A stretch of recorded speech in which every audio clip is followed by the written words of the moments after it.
From. तो stars जो हैं ये हेवनली बॉडीज़ होते हैं। तो यहाँ पे पूछा है कि ये जो लाइट एमिट करते हैं ये कहाँ से लेते हैं। तो ए है सन्स लाइट, बी है एमिट देयर ऑन लाइट, सी है मून्स लाइट, डी है ऑल ऑफ द अबव। तो जो स्टार्स होते हैं आपको पता होना चाहिए कि स्टार जो होते हैं ये किस चीज़ के बने होते हैं, गैसेस के बने होते हैं, ठीक है। हॉट बर्निंग गैसेस जो होती हैं उनसे स्टार्स बने होते हैं। तो इसी गैसेस की मदद से जो है ये बहुत ज़्यादा इनकी गैसेस के अंदर इतनी तपश होती है कि उसी से ये अपनी लाइट जो है वो एमिट कर सकते हैं। तो स्टार्स को किसी चीज़ की ज़रूरत नहीं होती, ये अपनी ही लाइट जो है एमिट करते हैं। तो इसका right answer option number B, stars are heavenly bodies producing light taken from. तो ये अपनी लाइट एमिट करते हैं। ऑप्शन नंबर बी जो है फर्स्ट का राइट आंसर है, ठीक है। Second question, who was the first to demonstrate existence of galaxies beyond Milky Way. तो ऐसा कौन था जिसने बोला था कि हमारा जो मिल्की वे है उसके बियॉन्ड भी जो है और गैलेक्सीज पाई जाती हैं। तो ए है कॉपरनिकस, बी है टॉलमी, सी है हबल, डी है केपलर। तो सेकंड का राइट आंसर है ऑप्शन नंबर सी, ठीक है। एडविन हबल इनका पूरा नाम है और इन्होंने बोला था कि जो हमारा मिल्की वे है इसके बाहर भी और गैलेक्सीज जो हैं वो पाई जाती हैं, ठीक है। अब जो ये टॉलमी थे, ठीक है, इन्होंने बोला था, इन्होंने ये थ्योरी दी थी कि अर्थ जो है वो यूनिवर्स के सेंटर में है, ठीक है। इन्होंने बोला था कि अर्थ जो है सेंटर में है और सन और बाकी प्लैनेट्स जो हैं वो सब इसके अराउंड रिवॉल्व करते हैं। लेकिन इस थ्योरी को गलत बताते हुए कॉपरनिकस ने थ्योरी दी ही कि अर्थ नहीं है सेंटर में बल्कि सन जो है वो हमारे यूनिवर्स के सेंटर में है और सन के अराउंड जो है बाकी प्लैनेट्स जो हैं और हेवनली बॉडीज़ जो हैं वो रिवॉल्व कर रही हैं, ठीक है। तो यहाँ पे इन चीज़ों के बारे में थोड़ा इंपॉर्टेंट था। तो सेकंड का राइट आंसर है option number C, Edwin Hubble. Third question, the glowing surface of the sun that we see is called. तो सन का वो सरफेस, ठीक है, जो हम देख सकते हैं और जो ग्लो करता है, ठीक है। बेसिकली यहाँ पूछा है जो हम देख सकते हैं सन का सरफेस उसको क्या बोलते हैं। ए है फोटोस्फेयर, बी है सन स्पॉट, सी है रेडिएटिंग लेयर, डी है क्रोमोस्फेयर। तो थर्ड का राइट आंसर है ऑप्शन नंबर ए, ठीक है। फोटोस्फेयर जो होता है ये आउटर पार्ट होता है, ठीक है, और इसको जो होता है हम देख सकते हैं, ठीक है। जो यहाँ पे क्रोमोस्फेयर दिया है ये जो होता है ये रेड कलर्ड पार्ट होता है सन का, ठीक है, ये रेड कलर्ड होता है, ठीक है। और ये जो होता है इसको हम एक्लिप्सिस के टाइम पे देख सकते हैं, ठीक है। ईजिली जो है इसको क्रोमोस्फेयर को जो है जब एक्लिप्स होता है तो तब हम देख सकते हैं, लेकिन जो फोटोस्फेयर होता है वो जो ग्लोइंग पार्ट होता है उसको हम डेली जो है बेसिस पे ही देखते हैं, ठीक है। तो यहाँ पे जो है थर्ड का राइट आंसर है option number A. Fourth question, which planet is also known as earth's twin और इवनिंग और मॉर्निंग स्टार। तो कौन से प्लैनेट को जो है अर्थ ट्विन के नाम से जाना जाता है या इसको हम इवनिंग मॉर्निंग स्टार भी बोलते हैं, ठीक है, इवनिंग स्टार और morning star.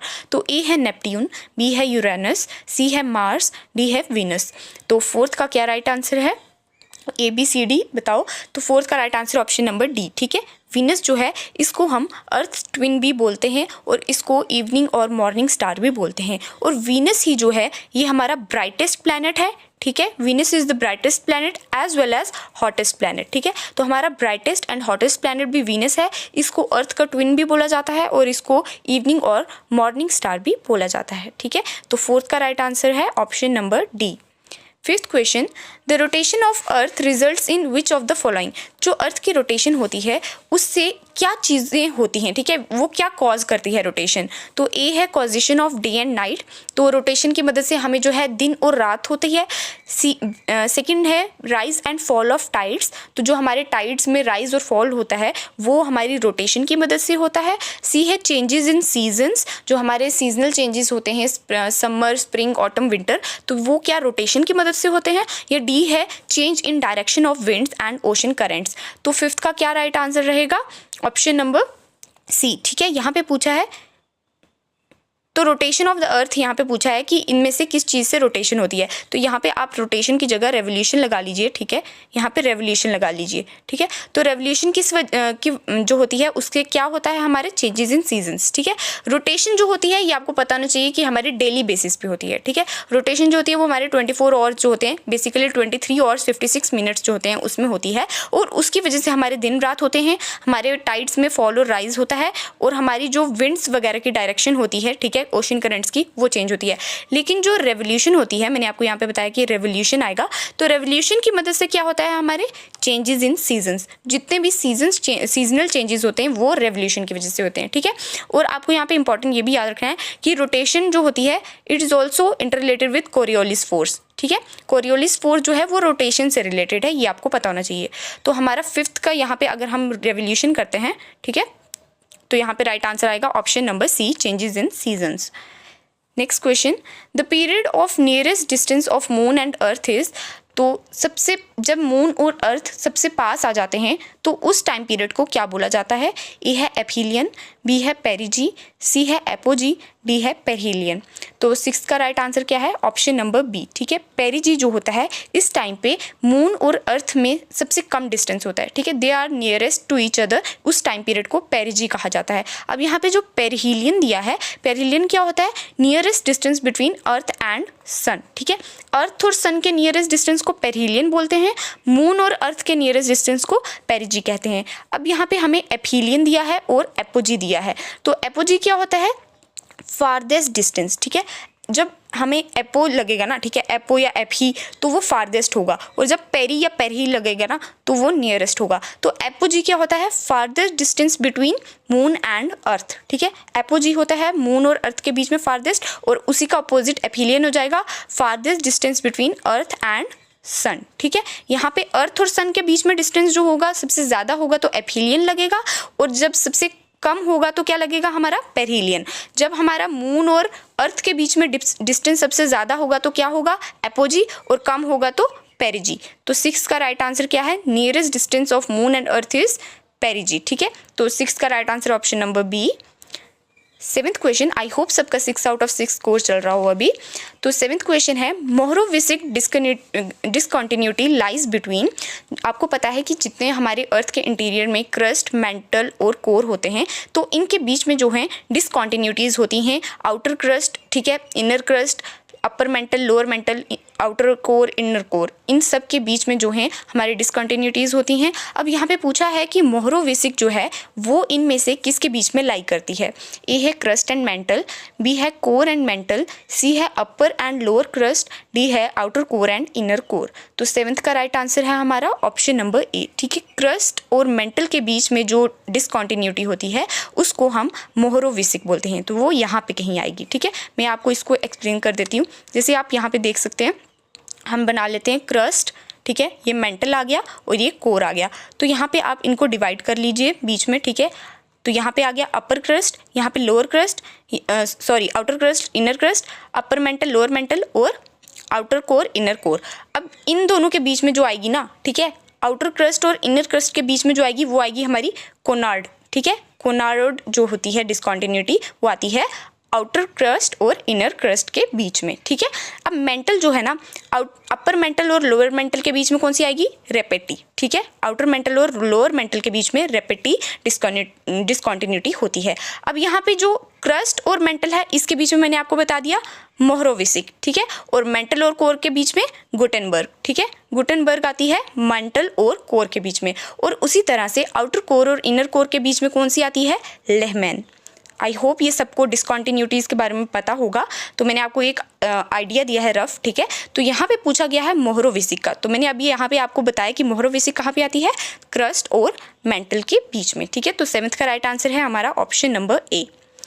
8th question, during continental drift a huge landmass named Pangaea was surrounded by a huge mass of water body named, तो यहाँ पे पूछा है कि जब कॉन्टिनेंटल ड्रिफ्ट हुई थी, ठीक है, तो आपको पता है कि हमारे जो है Pangaea, Panthalassa, Laurasia, Gondwanaland, Tethys sea, ये सब चीज़ें बनी थी। तो यहाँ पे पूछा है कि कॉन्टिनेंटल ड्रिफ्ट के टाइम पे जो हमारा पैंजिया था, ठीक है, पैंजिया जो लैंडमास बना था इसको कौन सी वाटर बॉडी ने सराउंड किया था, पैंजिया के बाहर पे कौन सी वाटर बॉडी थी। अच्छा, मुझे आप ये कमेंट में बताएंगे कि कॉन्टिनेंटल ड्रिफ्ट थ्योरी जो है ये किसने प्रोपाउंड की है, ठीक है। Continental drift theory is given bye whom, ठीक है।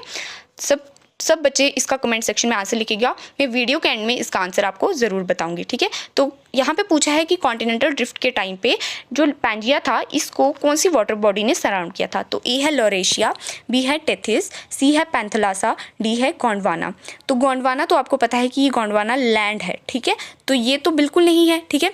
और जो लॉरेशिया और यहाँ पे दिया है ना टेथिस, ठीक है, तो लॉरेशिया जो है ये बाद में पैंजिया से ही अलग हुआ था, ठीक है। और पैंथलासा जो दिया गया, सॉरी यहाँ पे जो टेथिस दी गई है, टेथिस जो है लॉरेशिया और गोंडवाना लैंड के बाद बीच में जो है सी बनी थी, ठीक है, तो ये टेथिस सी थी। तो जब कॉन्टिनेंटल ड्रिफ्ट में पैंजिया बना था ना, तो उसके जो सराउंडिंग था वो था हमारा पैंथलासा, ठीक है। तो 8th का राइट आंसर है ऑप्शन नंबर सी, पैंथलासा।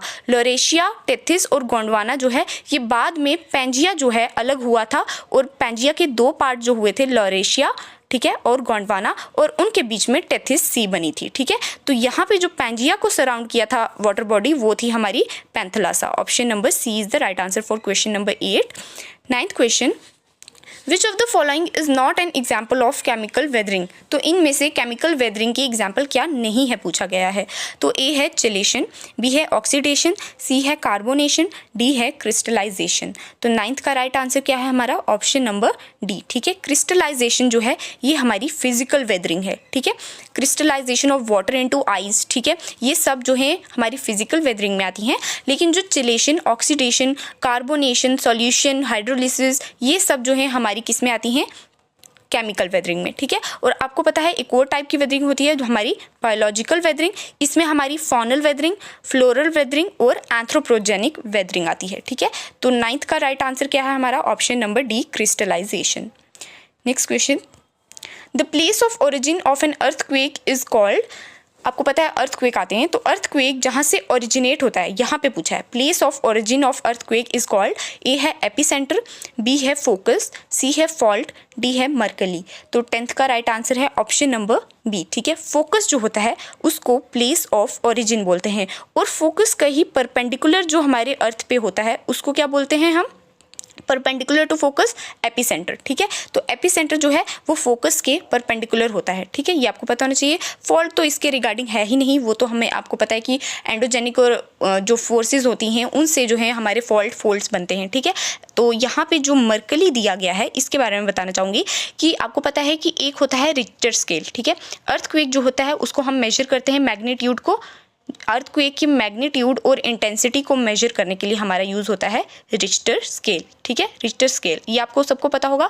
लेकिन जितना डैमेज हुआ है अर्थक्वेक से उसको मेजर करने के लिए क्या होता है, मर्कली इंटेंसिटी स्केल। तो ये मर्कली वही है, ठीक है, जो डैमेज कॉज्ड बाय अर्थक्वेक है, ठीक है, उसको मेजर करने के लिए मर्करी स्केल होता है, और रिक्टर होता है मैग्नीट्यूड या इंटेंसिटी ऑफ अर्थक्वेक मेजर करने के लिए। तो 10th का right answer option number B, focus. 11th question, Which rocks are formed due to aggregation of older rocks and dead remains of plants and animals। तो आपको पता है कि हमारे जो हैं डिफरेंट टाइप्स ऑफ रॉक्स होते हैं, ठीक है, तो कितने टाइप्स के होते हैं, 3, ठीक है, इग्नियस, सेडिमेंट्री एंड मेटामॉर्फिक। तो यहाँ पे पूछा है कि इन तीनों में से कौन से ऐसे रॉक्स होते हैं जो कि एग्रीगेशन ऑफ ओल्डर रॉक्स या dead remains of plants and animals से बनते हैं।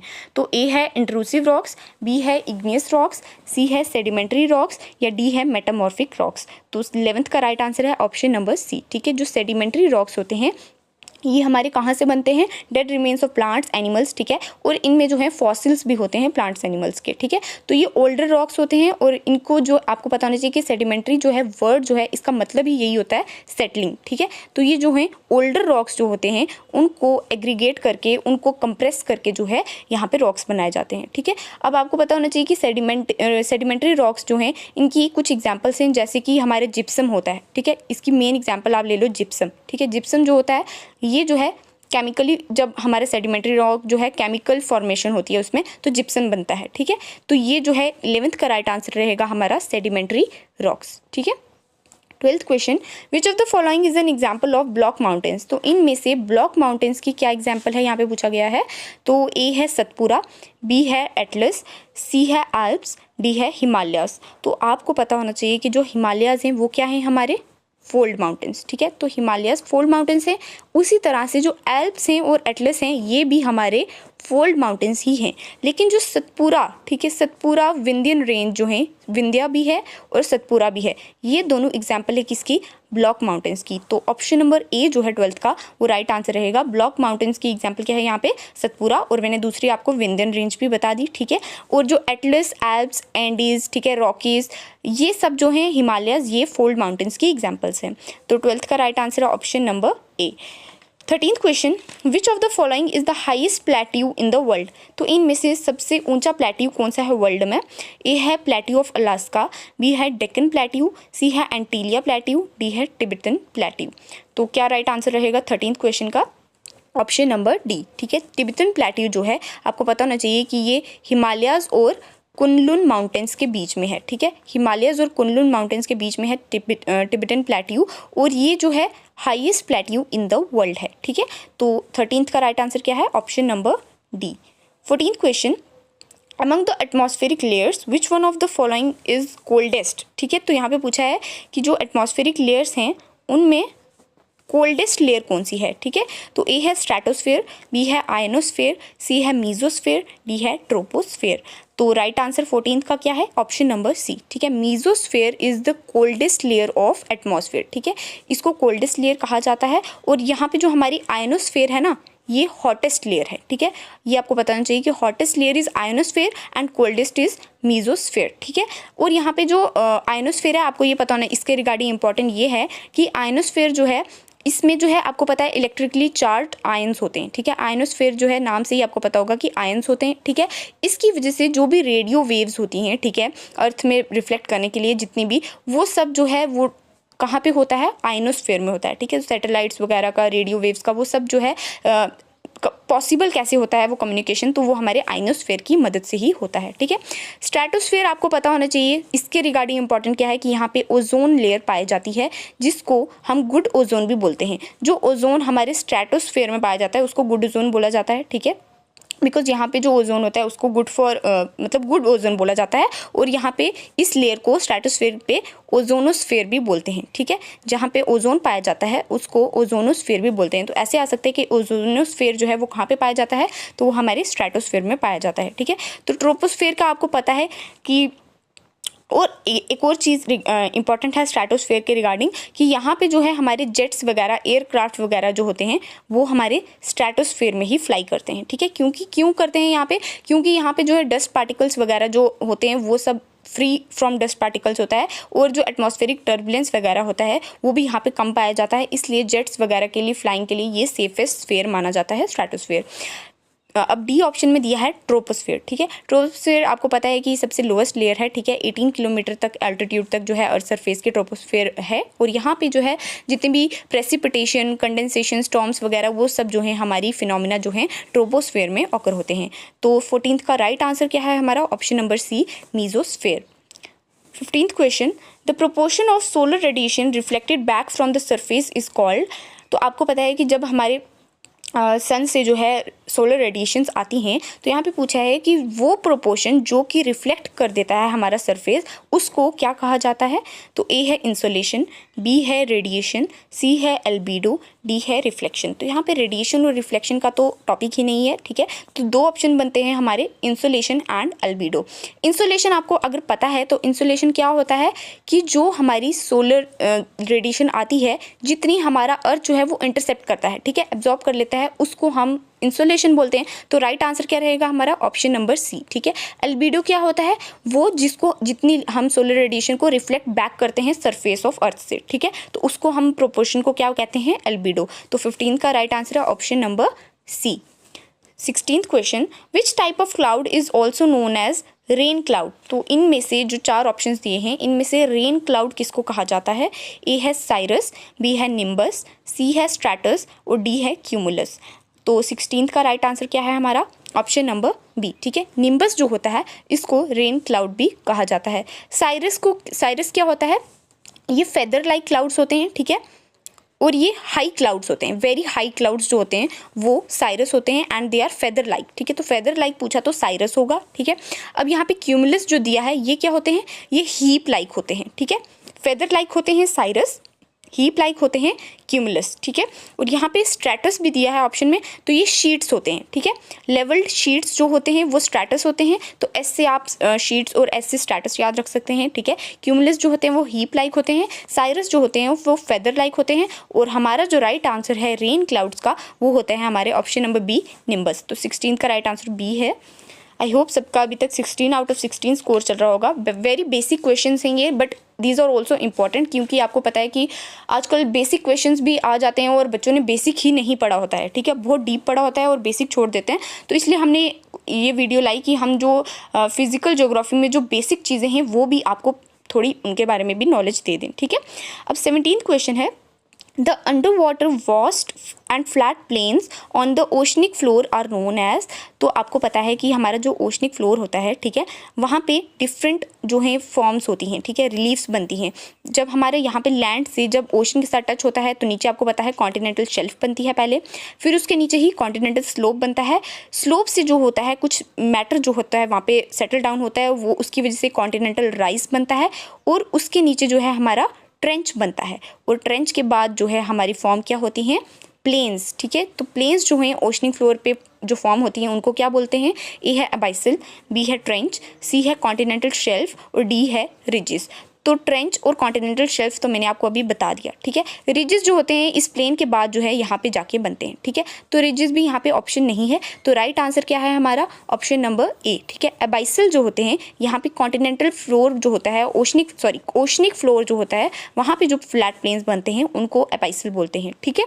जो कॉन्टिनेंटल शेल्फ होती है ना वो बिल्कुल कॉन्टिनेंट के साथ होती हैं, दे आर ऑल्सो प्लेन्स, ठीक है। ये भी वास्ट प्लेन फ्लैट प्लेन्स होते हैं, बट ये कॉन्टिनेंट के पास होते हैं तो इनको कॉन्टिनेंटल बोलते हैं, लेकिन जो ओशन के पास बनते हैं ना उनको अबाइसल बोलते हैं। और जो आपको पता, मैंने अभी बताया कि यहाँ पे ट्रेंच बनता है, ठीक है। तो ट्रेंच आपको मुझे ये कमेंट में बताना है कि डीपेस्ट ट्रेंच जो है, डीपेस्ट पॉइंट जो है वो वर्ल्ड का, ठीक है, जो ओशनिक फ्लोर के अंदर है तो उसका नाम क्या है, ठीक है। डीपेस्ट ट्रेंच जो है हमारे वर्ल्ड में उसका नाम आप मुझे कमेंट में बताइएगा। तो 17th का राइट आंसर क्या है हमारा, ऑप्शन नंबर ए, अबाइसल, ठीक है। 18th question, Pacific ring fire is form due to effect of. आपको पता है पैसिफिक ओशन जो है वहाँ पे पैसिफिक रिंग फायर बनती है, तो यहाँ पे पूछा है कि पैसिफिक रिंग फायर जो होती है वो किस चीज़ के इफेक्ट से बनती है। ए है वॉल्केनोज, बी है अर्थक्वेक्स, सी है फॉरेस्ट फायर्स, डी है बोथ ए एंड बी। तो इसका क्या राइट आंसर है, ए बी सी डी। तो ऑप्शन नंबर डी जो है 18th का राइट आंसर रहेगा। ऑप्शन नंबर ए और बी दोनों राइट हैं। वॉल्केनोज और अर्थक्वेक जो होते हैं वो वेरी फ्रीक्वेंटली जो है वहाँ पे पाए जाते हैं, उसकी वजह से जो है हमारा पैसिफिक रिंग फायर जो है वो फॉर्म होता है, ठीक है। तो 18th का राइट आंसर क्या है हमारा, option number D. 19th question, when earth moon and sun are in a straight line, ठीक है, जब अर्थ मून और सन स्ट्रेट लाइन में होंगे तो उस टाइम पे हायर हाई टाइड्स बनेंगे एंड लोअर लो टाइड्स बनेंगे, तो उस चीज़ को हम क्या कहते हैं। ए है स्प्रिंग टाइड्स, बी है नीप टाइड्स, सी है एपोजी, डी है पेरिजी। तो एपोजी पेरिजी का कंसेप्ट मैंने आपको पहले ही बता दिया, ये तो नहीं आएगा। तो यहाँ पे स्प्रिंग टाइड और नीप टाइड में से क्या ऑप्शन रहने वाला है, तो 19th का राइट आंसर है ऑप्शन नंबर ए, ठीक है। स्प्रिंग टाइड कब बनते हैं, जब हमारा अर्थ मून और सन जो होते हैं वो स्ट्रेट लाइन में होते हैं, ठीक है।